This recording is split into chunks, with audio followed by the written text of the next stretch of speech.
ঝটপট তৈরিও হয়ে যায় আর খেতেও খুব সুস্বাদু হয়।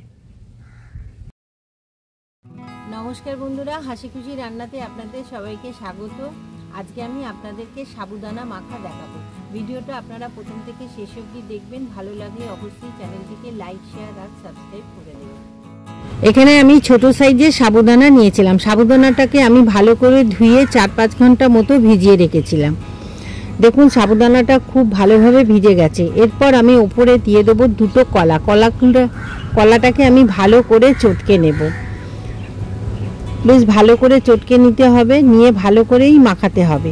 এরপর ওপর থেকে দিয়ে দেবো নারকেল কোড়া। এখানে আমি হাফ মালা মতো নারকেল কুড়িয়ে রেখেছিলাম, সেই নারকেল কুড়োটাই এর মধ্যে দিয়ে দেবো। আর দেবো পরিমাণ মতো চিনি সামান্যই দেবেন।